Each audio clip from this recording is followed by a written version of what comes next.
নমস্কার, আপনারা দেখছেন ভিশন প্লাস নিউজ। সঙ্গে আছি আমি সুমি।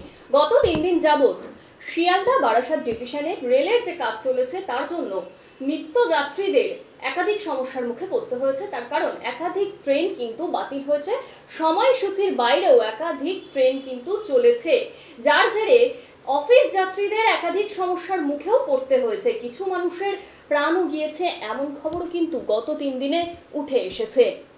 এবার শিয়ালদা বারাসাত ডিভিশনের যে কাজ চলছিল সেই কাজ ইতিমধ্যে সম্পন্ন হয়ে আজ অর্থাৎ সোমবার থেকে তা সাধারণ হয়েছে।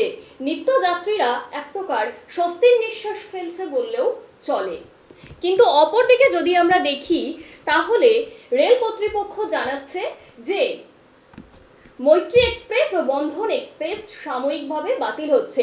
এই মৈত্রী এক্সপ্রেস এবং বন্ধন এক্সপ্রেস ইন্টারন্যাশনাল সংযোগ, তার কারণ এটি বাংলাদেশ থেকে কলকাতাকে সংযোগ করে, যেটি মৈত্রী এক্সপ্রেস ও বন্ধন এক্সপ্রেস নামেই পরিচিত।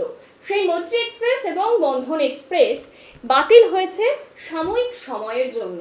তার কারণ বাংলাদেশে ঈদ উদযাপন, আর তার জন্যই সাময়িকভাবে বাতিল থাকবে 1310 1310 কলকাতা ঢাকা ক্যান্টনমেন্ট কলকাতা মৈত্রী এক্সপ্রেস। অন্যদিকে 1310 1310 ঢাকা ক্যান্টনমেন্ট কলকাতা ঢাকা ক্যান্টনমেন্ট মৈত্রী এক্সপ্রেস। আর অন্যদিকে 1312 1310 কলকাতা খুলনা কলকাতা বন্ধন এক্সপ্রেস। এই তিনটি কিন্তু আপাতত সাময়িক সময়ের জন্য বন্ধ থাকছে। ঈদ উদযাপনের জন্য বাংলাদেশ কর্তৃপক্ষ থেকে এমনটাই জানানো হয়েছে। নমস্কার। বাংলাদেশ রেলওয়ে কর্তৃপক্ষের অনুরোধে বাংলাদেশে ঈদ উল আহা উদযাপন উপলক্ষে কলকাতা ঢাকা ক্যান্টনমেন্ট এবং কলকাতা মৈত্রী এক্সপ্রেস এবং কলকাতা খুলনা কলকাতা বন্ধন এক্সপ্রেসের পরিষেবা সাময়িকভাবে বন্ধ রাখা হবে।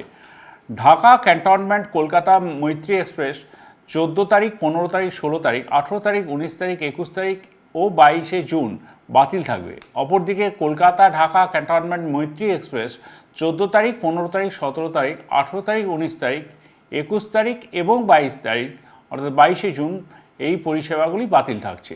এছাড়া কলকাতা থেকে খুলনা কলকাতা বন্ধন এক্সপ্রেসের পরিষেবা 16 এবং 20শে জুন বাতিল থাকছে। ধন্যবাদ।